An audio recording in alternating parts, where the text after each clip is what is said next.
Yes. It's good. No, but we are one.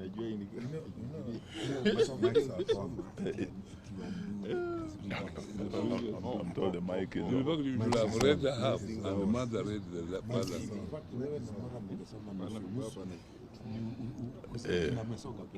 You can read half. Then mother.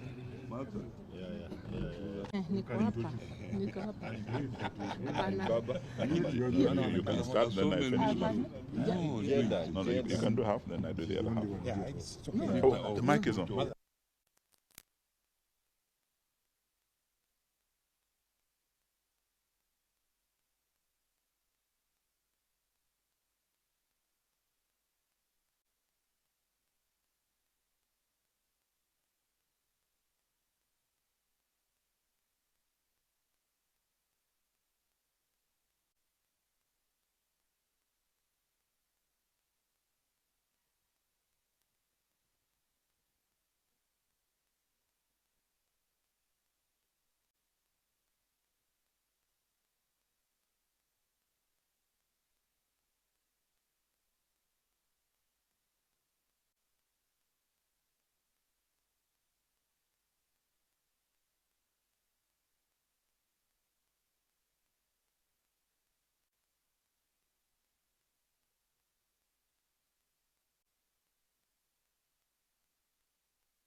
Hello?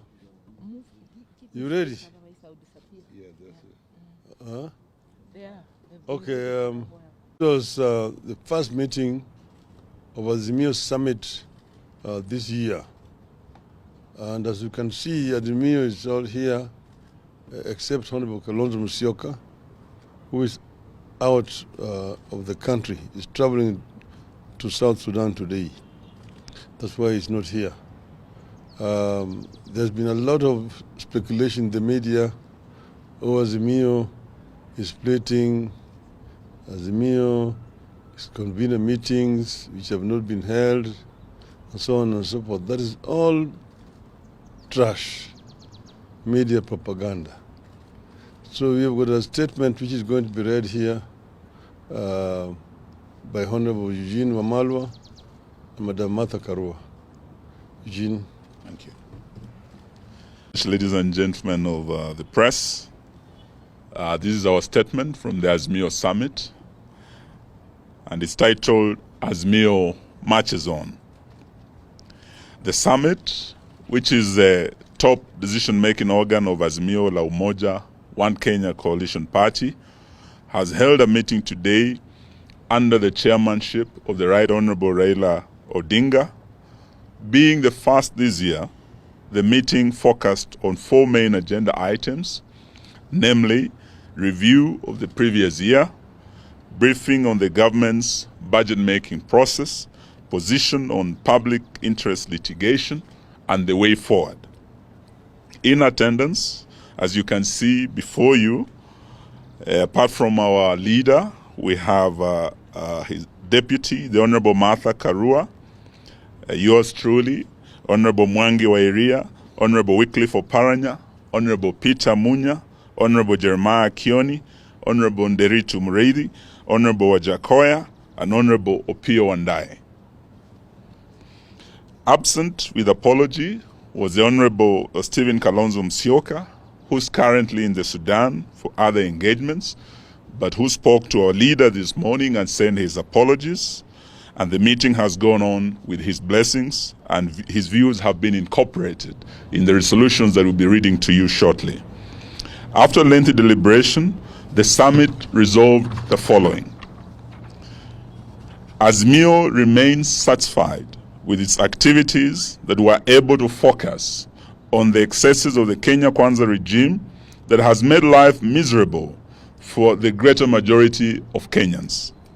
Because of Azimio's focus and steadfastness, the cost of living as a government-induced pain is understood to be a direct result of Ruto's policies and not only global environment or previous regime. So this is purely Ruto's failed policies, and it should not be blamed on any global environment or Uhuru Kenyatta's regime almost 2 years later. The coalition is satisfied with the work of standing up for Kenyans and commits to continue holding the regime to account and to put blame where it belongs on areas like the ever-rising taxes, the deteriorating relationship with our neighbors, the rampant corruption in government, the tribalism in public service, the deterioration of the Kenya shilling, and general deterioration of our economy. The Kenya Kwanza regime, and not the people of Kenya, are to blame for these misfortunes that have ended up hurting innocent Kenyans. Azimio deeply regrets the loss of lives during the peaceful protests, continues to hold the government responsible for these needless deaths, and promises that the deaths shall never be in vain. The coalition has weathered several vigorous attempts by the Ruto administration to create disunity and splits in its ranks. Unity is an achievement the coalition will guard jealously to be able to continue fighting for Kenyans as one united front. Because the coalition has been able to stand up and stand together, Kenyans have regained their voice, their courage, and are standing up to the bullies in this regime. Kenyans are standing up in very remote parts of the country to tell off the government on its lies and its insensitivity to the people. We encourage Kenyans to continue manifesting courage and call out this regime. We will stand with all Kenyans expressing such courage and determination to take back our country. The coalition is happy and proud of the performance of its members of parliament and on all critical national issues.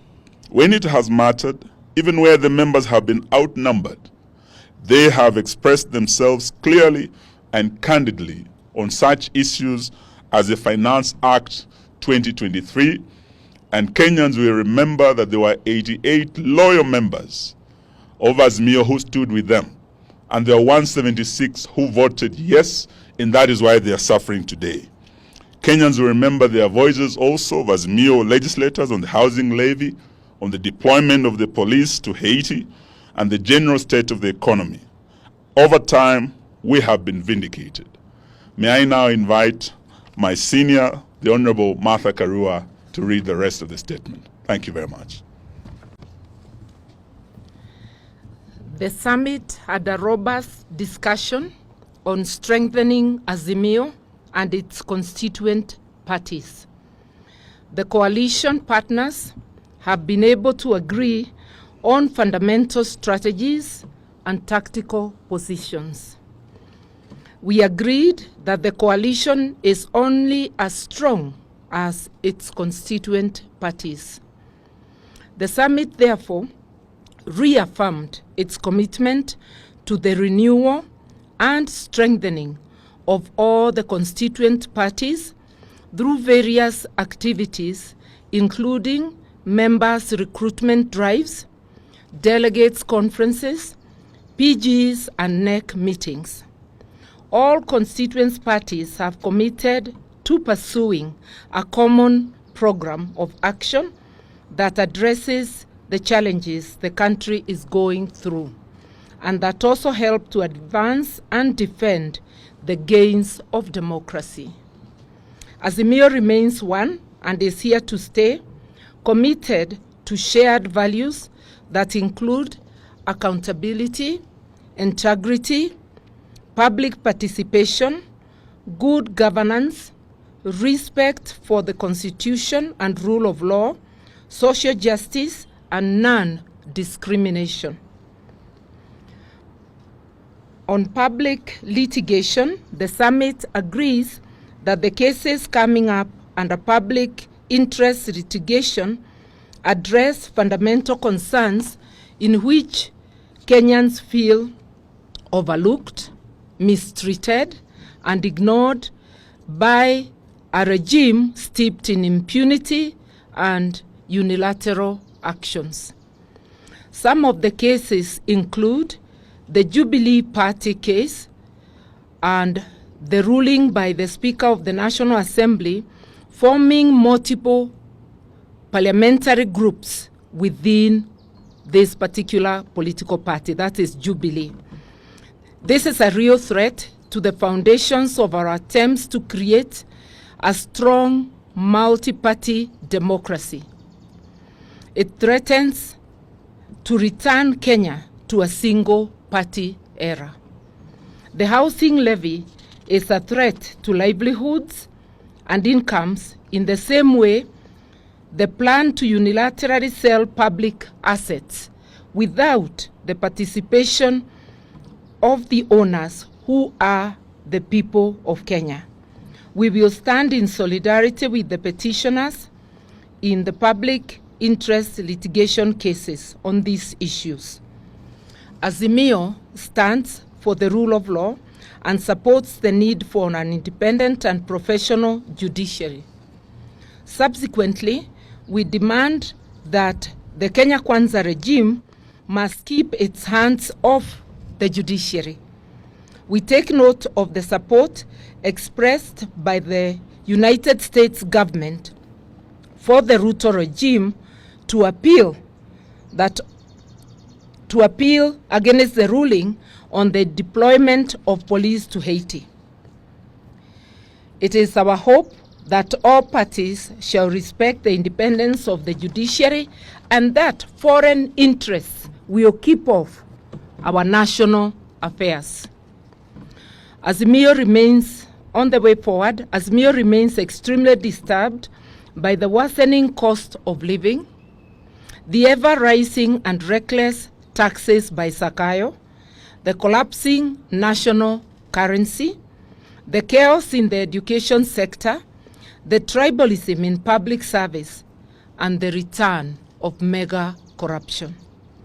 The summit has committed to seek other ways and means to press the regime to listen to the cries of the people. The litigation will only be one such avenue.